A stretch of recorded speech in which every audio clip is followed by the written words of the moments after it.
आपल्या भागामध्ये सगळ्यात मोठी उणीव म्हणजे गोशाळेची आहे आणि ज्या ज्या गोशाळा आपल्या भागामध्ये आहेत त्या गोशाळेमध्ये उणीव चाऱ्याची आहे।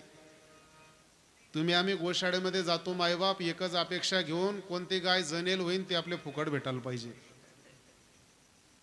लक्षात ठेवा, जर कधी गोशाळेमध्ये जाऊन दूध देणारी गाय मागत असाल तर तुमची पुढची पिढी कधीच सुखी राहणार नाही। लक्षपूर्वक ऐका,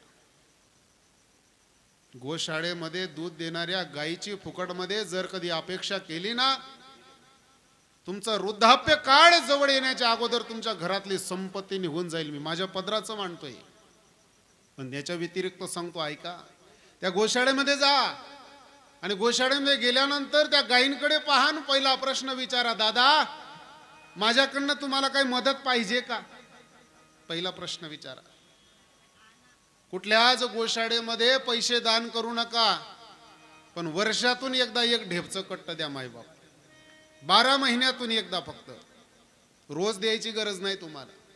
कितीला भेटतं? 1700 रुपयाला।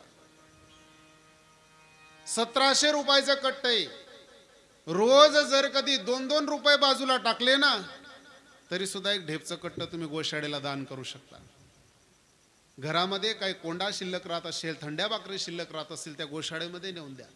शेतामध्ये जास्ती चारा निघत असेल, अरे विकण्यापेक्षा विकून विकून किती पैसे येणार आहे तुमच्याजवळ, त्या गोशाळेला जाऊन सांगा तुमची गाडी घेऊन या आणि शेतातला चारा घेऊन जावा। तुमच्या आयुष्यामध्ये कधीच काही कमी पडणार नाही। मी असं वैयक्तिक मागत नाही माझ्या गोशाळेसाठी द्या, माझ्या जीवनातला इतिहास आहे मायबाप। एकही कीर्तन असं नाही की ज्या कीर्तनामध्ये मी सांगितलं असेल माझ्या गोशाळेसाठी दान करा, अजिबात दान करू नका। पण जवळपासच्या गोशाळेमध्ये जाताना दूध देणाऱ्या गायीची अपेक्षा करू नका, पण त्या गोशाळेमध्ये गेल्यानंतर एकच इच्छा व्यक्त करा, गोशाळा तुमची नाही, गोशाळा आमची आहे, आमच्या हिंदू धर्माची आहे, माझी माता आहे।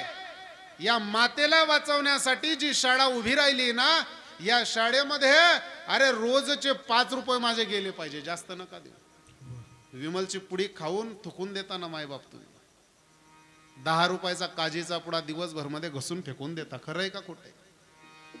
10 रुपयाची तपकीर 3 चम्मच भेटते, 3 चम्मच तपकीर घासून फेकून देता, मग दिवसातून 5 रुपये गोशाळेसाठी देऊ नाही शकत?